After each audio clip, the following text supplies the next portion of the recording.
Bonjour, alors aujourd'hui je vais vous parler des connecteurs de Hans, des connecteurs qu'on appelle connecteurs invisibles ou connecteurs cachés en anglais. Voilà, ce sont des systèmes d'accroche en fait des anneaux de Hans qui permettent d'avoir une sangle, un morceau de sangle qui maintient l'anneau tout en restant invisible et caché, donc comme vous le voyez, dessous votre tissu extérieur.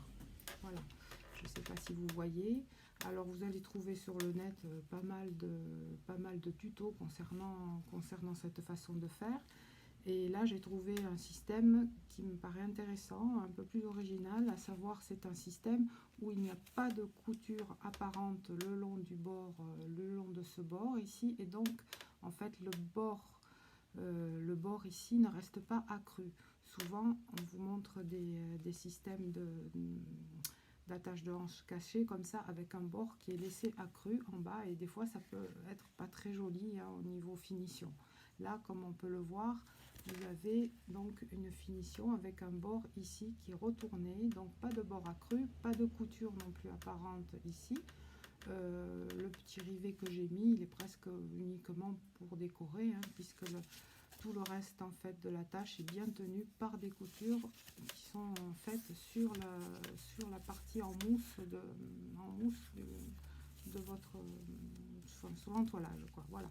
Alors ça on peut l'utiliser le plus simplement effectivement sur des goussets hein, vous avez des pièces un peu allongées, mais ça peut très bien se faire sur des faces avant ou arrière avec une anse de chaque côté, enfin une attache de anse de chaque côté.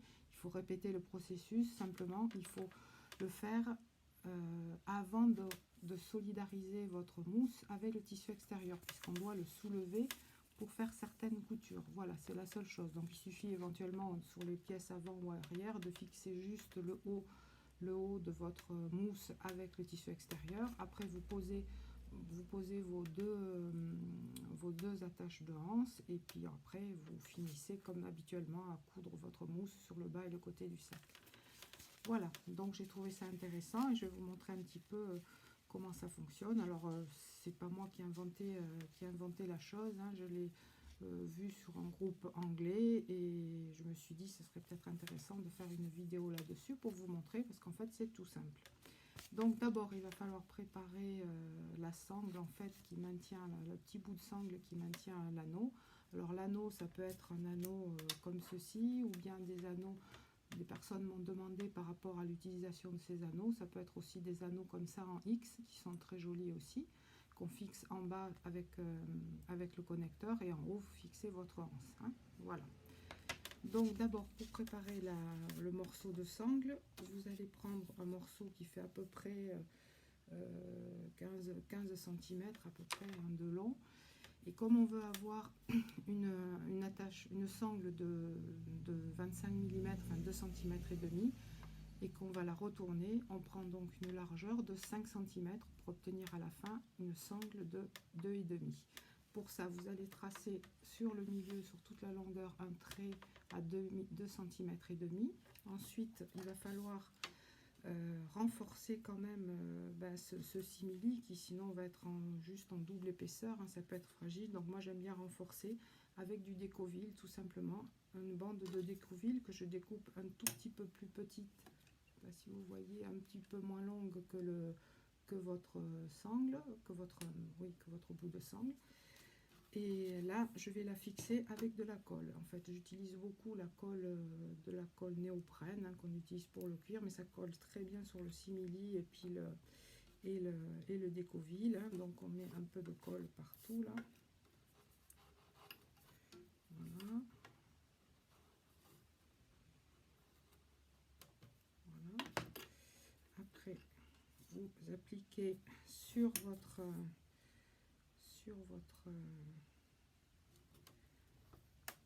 embout de sangle, voilà, vous appuyez bien hein. Normalement il faut attendre un petit peu parce que la colle néoprène ça colle très bien, mais ça met un peu de temps à prendre hein, à durcir, enfin à coller.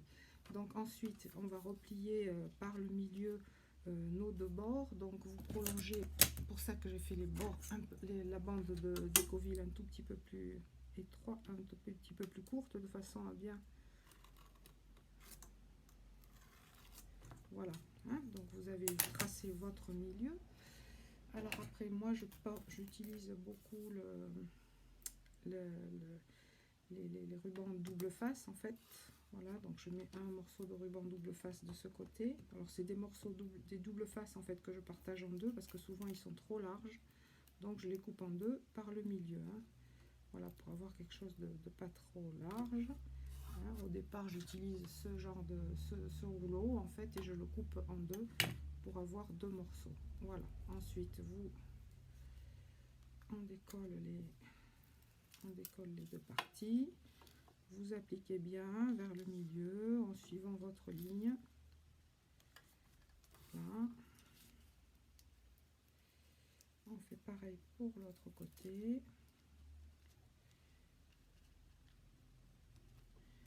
Voilà. Appliquez bien. Et voilà. Donc on a ensuite quelque chose comme ça.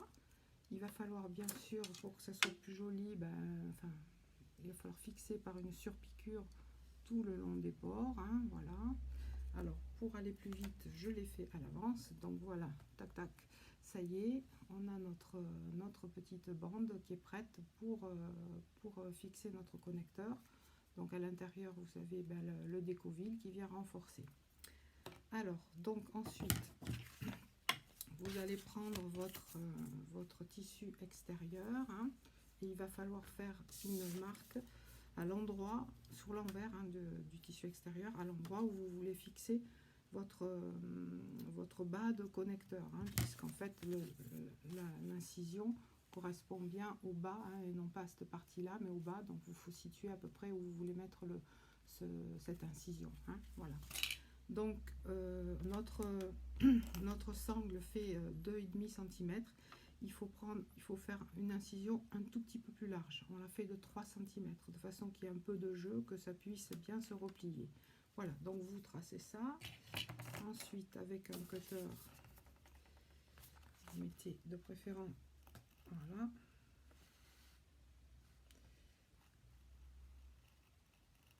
Vous incisez bien précisément à l'endroit, hein. Voilà, j'ai découpé juste ce qu'il fallait. Et ensuite, vous prenez votre mousse, en fait, votre entoilage que vous avez. Vous placez votre tissu extérieur. Et la première étape va être d'enfiler, je vais pousser un petit peu la machine, d'enfiler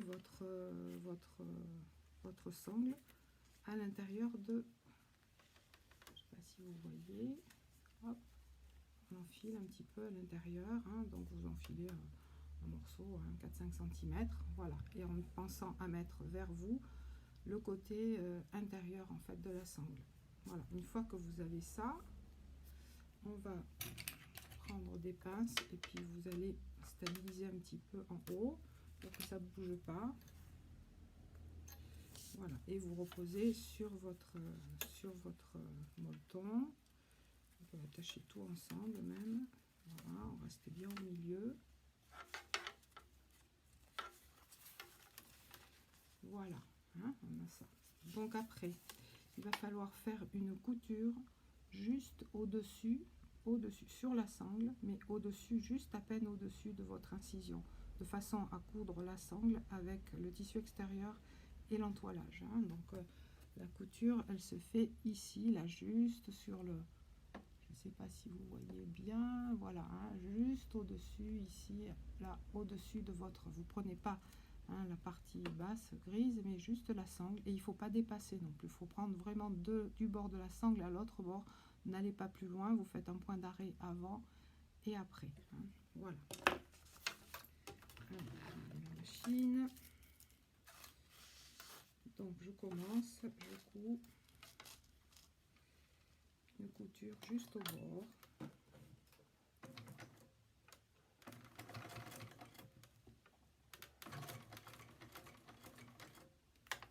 On essaie de ne pas dépasser.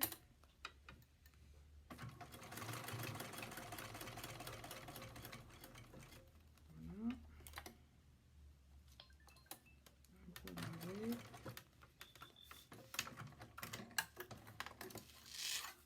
Et voilà. Alors ensuite, on coupe les excédents de fil.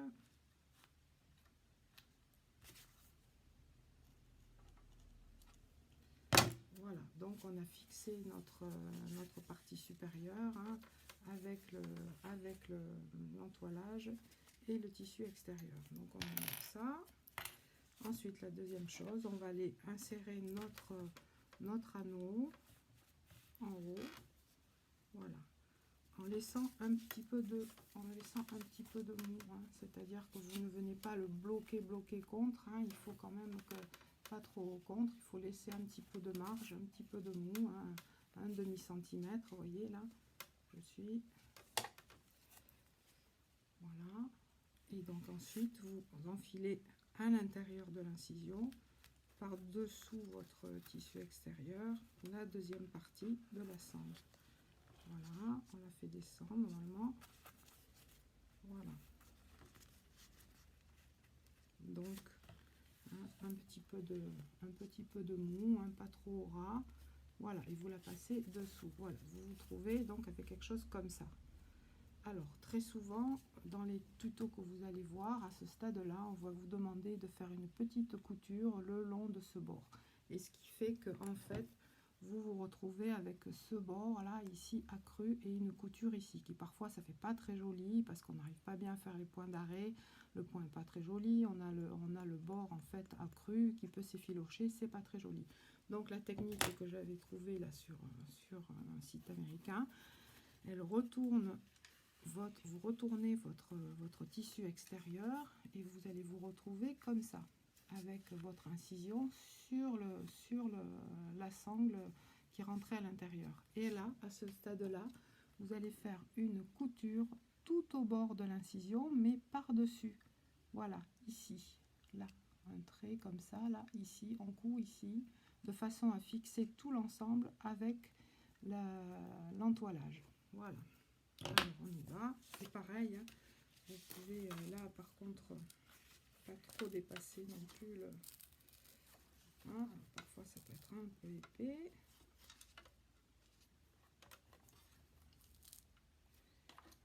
Et on y va.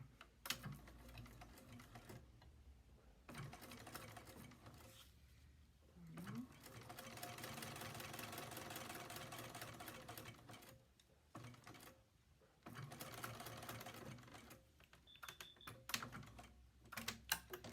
Et voilà, donc on se retrouve avec quelque chose comme ça, hein, une petite couture. Voilà. Ce qui permet, quand vous retournez, de vous retrouver avec votre...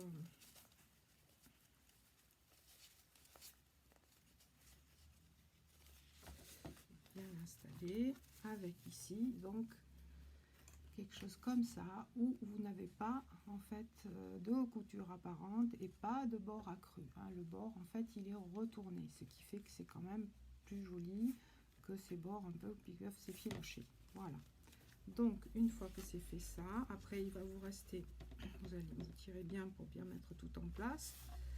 Ici vous allez commencer par faire une couture pour fixer, pour pas que les bords se soulèvent, là, les bords qui sont dessous, hein, ça fait pas très joli, donc on fait une couture pour fixer tout ça, hein, ça consolide en plus votre connecteur, il est fixé parfaitement à l'entoilage, hein, là ça craint rien. Voilà, donc là après vous recoupez le morceau qui dépasse, voilà. Et après vous pouvez faire pareil, vous rabattez l'autre partie par dessus, un petit peu plus longue, et voilà, et vous faites pareil, une couture ici.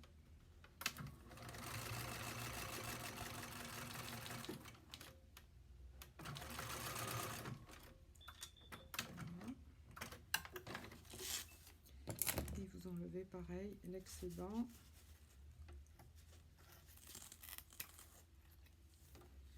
Voilà, et donc après ça permet d'avoir quelque chose quand même d'un peu plus plat.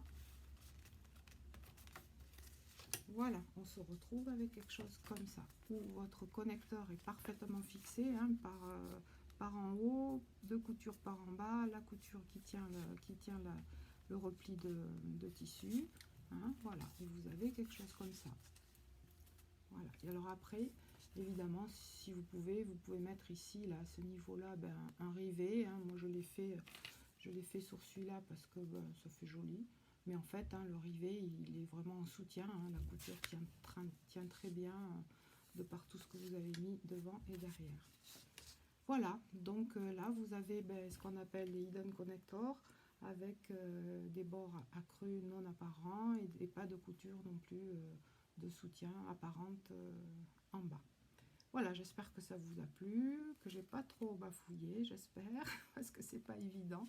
Hein, j'ai pas l'habitude de faire des vidéos, mais ça va venir. Hein. Voilà, je vous souhaite une bonne journée. Au revoir.